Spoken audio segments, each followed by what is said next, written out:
Tout de suite, nous allons joindre l'un de nos correspondants dans le monde pour notre rubrique Le fait marquant. Ce matin, nous nous rendons à Paris pour retrouver Mustapha Tossa. Mustapha, nous en parlions dans le journal. Ce lundi devrait commencer la grande opération de démantèlement du camp appelé Jungle de Calais. Comment s'annonce cette opération ?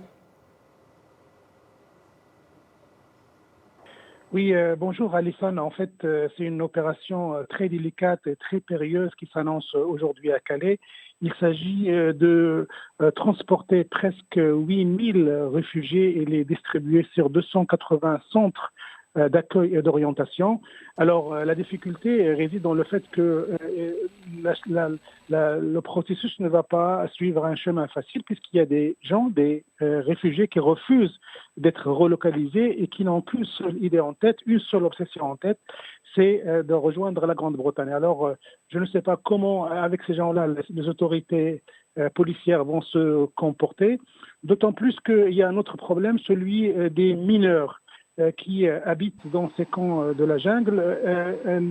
Beaucoup de politiques ont appelé à ce qu'on leur réserve un traitement particulier. Vont-ils être relocalisés sur Calais ou déplacés vers d'autres centres d'accueil? Donc il y a beaucoup de questions. Mais en tout cas, il y a une grande angoisse en ce moment en France de voir comment cette opération va être menée par les autorités policières françaises et quel type de résistance les réfugiés vont opposer à ça. On craint d'avoir à exporter au monde entier des images d'affrontements ou de confrontation entre réfugiés et forces de l'ordre. Donc c'est la grande angoisse du moment.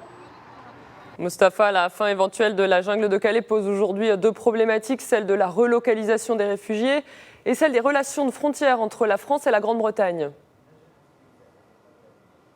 Oui, effectivement, cette opération de relocalisation ne fait pas l'unanimité en France, ne fait pas plaisir à tous les maires de villes dans lesquels ces centres d'accueil et d'orientation ont été installés. Et il y a des autorités locales qui refusent d'avoir à accepter ces réfugiés et qui ont l'angoisse d'avoir des mini-Calais chez eux. Donc il y a, à partir du moment où ça intervient dans un contexte politique et électoral extrêmement effervescent, il y a de fortes chances que ce démantèlement, cette relocalisation ne soit exploitée sur le plan politique français, le plan domestique français.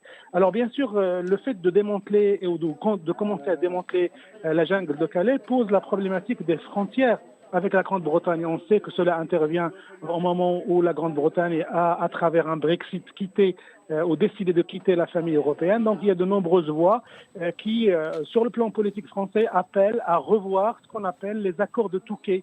Les accords de Touquet signés dans les années 2000 par Nicolas Sarkozy et qui font que la France joue le rôle de gendarme pour protéger les frontières de la Grande-Bretagne. Donc il va falloir revoir ces frontières, revoir cette relation et on a l'impression que dans les semaines ou dans les mois à venir, l'attention franco-britannique va se focaliser sur cette manière de fixer les nouvelles frontières entre la Grande-Bretagne qui quitte la famille européenne et la France qui tient absolument à ne pas jouer le rôle de gendarme britannique sur le continent européen.